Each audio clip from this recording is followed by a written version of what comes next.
ফেব্রুয়ারিতে ত্রয়োদশ জাতীয় সংসদ নির্বাচন। সারা দেশ প্রস্তুত হচ্ছে একটি অবাধ, সুষ্ঠু ও গ্রহণযোগ্য নির্বাচনের জন্য।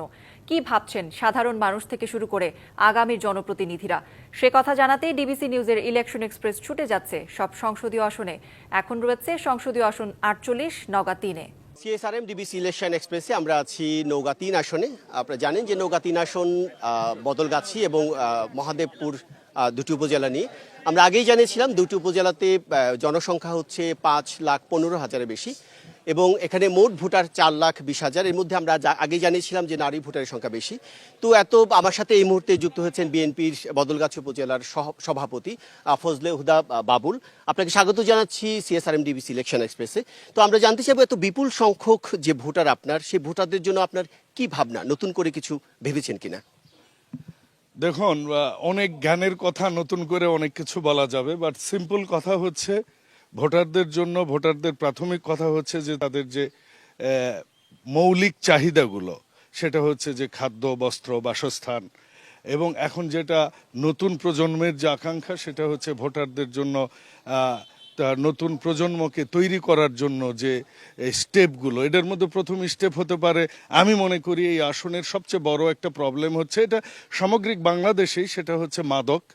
এই মাদক থেকে নতুন প্রজন্মকে বাঁচাতে হবে। দ্বিতীয় বিষয় হচ্ছে যে শিক্ষাক্ষেত্রে যে প্রপার শিক্ষক নিয়োগ এবং স্কুলগুলো যেন প্রপার হয় এবং তাদের যেন প্রপার পাঠদানটা সঠিক হয়, এক্সট্রা অ্যাক্টিভিটিস কারিকুলার যেন আমরা চালু করতে পারি, এবং সেখানে যেমন বিতর্ক, সাহিত্য চর্চা এবং সেখানে ক্রীড়া প্রতিযোগিতা, এই জিনিসগুলো যদি হয় তাহলে তরুণ প্রজন্ম ভবিষ্যতের জন্য তৈরি হতে পারবে। তৃতীয় যে বিষয়টি হচ্ছে, এটা কৃষি প্রধান দেশ। এখানে আমরা ওই আন্তর্জাতিক মানের কৃষি আপাতত করতে পারবো এমনটা বলছি না, তবে যেটুকু করা আমাদের উচিত সেটা হচ্ছে আমাদের দলের ভারপ্রাপ্ত চেয়ারম্যান জনাব তারেক রহমান যেটা 31 দফার মধ্যে যেটা দিয়েছে, সেটা হচ্ছে ফার্মার্স কার্ডের মাধ্যমে কৃষকদের সার, বীজ, কীটনাশকের এবং তাদের যেসব প্রণোদনা, এগুলো সঠিক সময়ে, সঠিকভাবে এবং কোনো দুর্নীতি ছাড়া তাদের কাছে পৌঁছে দেওয়া। তৃতীয় হচ্ছে সেচ ব্যবস্থার যে বিষয়টা, সেটা হচ্ছে বরেন্দ্র এলাকায়, এটা বরেন্দ্রের যে নির্ধারিত ফি, তার বেশি যেন এখানে মধ্যস্বত্বভোগীরা খেতে না পারে, কৃষকরা যেন। আরেকটা প্ল্যান আমার এখানে আছে, সেটা হচ্ছে সরকারের সাথে যদি কোনোভাবে আমরা নেগোশিয়েট করে ডিপের মানে সেচ ব্যবস্থার যে বিদ্যুৎ বিলটা, এই বিদ্যুৎ বিলটা যেন সর্বনিম্ন পর্যায়ে কিংবা যদি সম্ভব হয় তাদের জন্য এই সেচ ব্যবস্থার বিদ্যুৎ বিলটা ফ্রি করার ব্যবস্থা করা।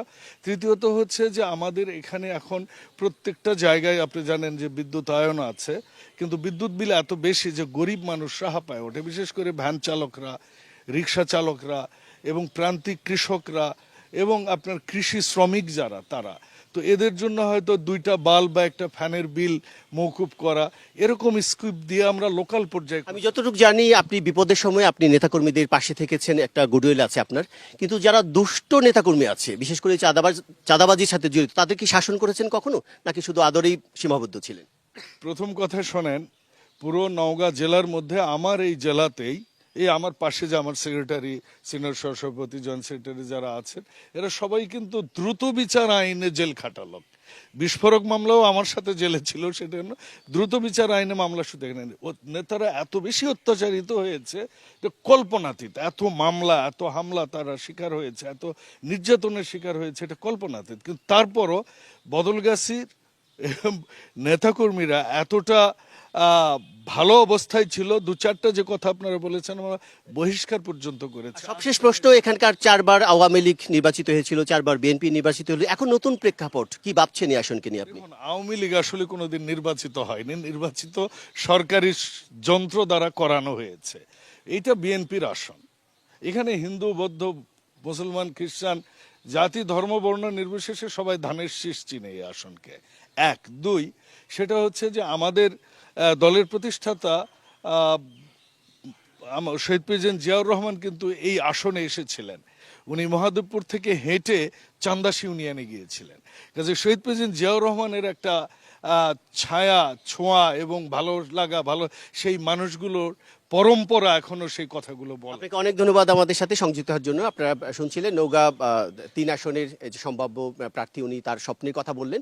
আমরা পরবর্তীতে বিকেল ৫টায় যাব নওগাঁ ৪ আসনে, সেখানকার যে নেতা আছেন তাদের সাথে কথা বলার চেষ্টা করব। ততক্ষণ CSR ডিবিসি এক্সপ্রেস আমাদের সাথেই থাকুন।